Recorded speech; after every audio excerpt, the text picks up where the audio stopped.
This is the Little Moments Count radio podcast, created in partnership with community radio stations throughout Minnesota. Each episode, you'll hear interviews with early childhood experts on how to support the important brain development that takes place in the first 1,000 days of life, just through little moments every day. Learn more at littlemomentscount.org/podcast. FM 89.9 KMOJ, Walter Q. Bear Banks Jr. Got you on the afternoon drive, no question about it. And letting you know that Little Moments Count. That's right, Little Moments Count. Episode this afternoon is brought to you by Little Moments Count and 89.9 KMOJ Radio. And also letting you know that when we're looking at 80% of the brain and growth of a child happens between birth and the age of 3 years old of a little one's life. When we're talking about talking, playing, reading, singing, just the whole thing around sound within itself. And I'll let you know if you like more information, you can always lock in at littlemomentscount.org. It's FM 89.9 KMOJ, and on the line we have Jamesetta Ross Diggs. How are you doing this early afternoon? I'm doing well. It's wet, but I'm good. Yeah, a little bit of rain is not bad at all. It's calming to the normal person. Yes, we need that. Yeah. But for the listening audience, can you just give us a little bit about yourself and what got you into the area of the, birth and youngsters and children, because you've been at it for 15 plus years. Yes. I would just say I love and admire how young children grow and develop. It's been really fascinating for me to just observe them. First, being in the classroom and watching them play and grow has been one of the reasons why I love this field so much. And then just interacting with the parents and seeing how they bring so much wisdom from their different cultures, that has locked me in for sure. So now, is there something that you could explain to us or let us know when it comes to, let's say there's some parents out there that get a little bit overwhelmed when it comes to the youngsters, the little infants and the little toddlers, and trying to help them to grow. Is there some things that they could do or they could try to do in order to make some things better? I would say every child comes different and every child is very unique.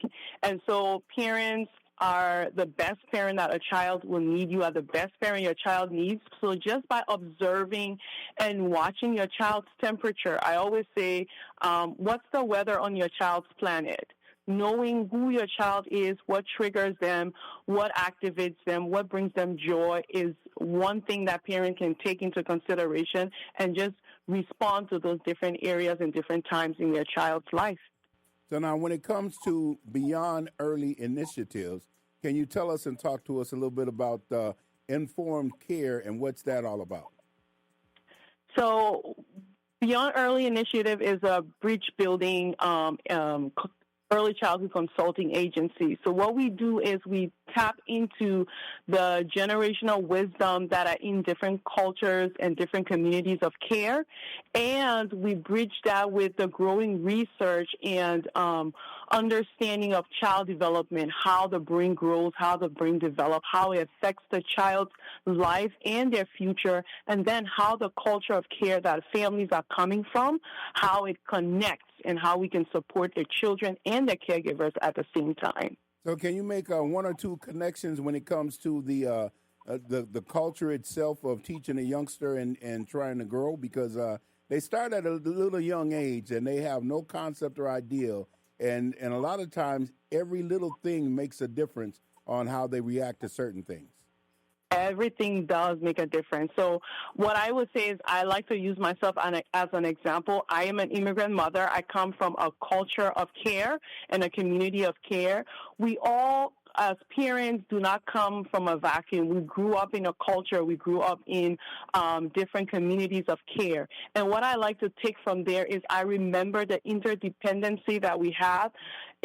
It takes a village to raise a child. Sometimes my mother didn't have the time to be there for me the whole time, but there was a neighbor who will watch me, and that neighbor will be there to read with me, talk with me, walk with me, watch me play. And that helped me during the time when my mother probably felt overwhelmed. And so bringing back that concept of it takes a village, the different people who care for our children is so critical for how children grow and develop. So now when we talk about being overwhelmed and unsure when it comes to support for the youngsters themselves, what are some of the things that you would say to a parent that may, be unsure or really not sure which direction to go, that they could do that would almost ensure them that their youngster will grow up and live a life that kind of like exists to what a lot of people say normal, but then a lot of times normal really isn't normal to everybody or seen in the same vision? I would like to bring parents right back to the concept of community. Community is a very strong resource. Who's in your network? I always ask parents, even when I coach parents, I say, who can you count on as your accountability partner? Who can be there with you? Because parents are so overwhelmed. If you think about the mountain perspective, you see the mountain at the top, it's just so lonely. And that's what parents are feeling. Parents are the tip of the mountain, but if you look at the mountain from the base, you see how wide it is. And that's what we need more. An overwhelmed parent, I would say, who is there with you? Who can you look into your community? What resources are available to you within your community of care? Those things are there to help us. And so when we reach out for help, I think like within this culture that we live in, there's so much promoting of independence. Independence, you can do it. You're enough. But also we can do it with others, and that's one of the things that we need to bring back into communities of care. So now when someone is listening right now and they like more information about you and then also with the group itself when it comes to early childhood, being a professional within itself, and talking about the business as well, how can they get in contact with you for more information?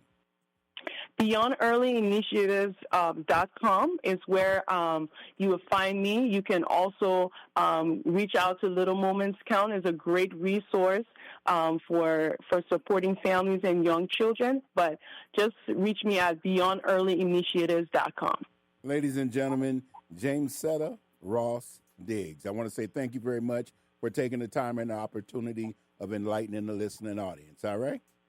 Thank you. You're welcome. No doubt, no doubt. Ladies and gentlemen, if you'd like more information, you can always lock in at littlemomentscount.org/podcast, or you can lock in at Little Moments Count website at littlemomentscount.org.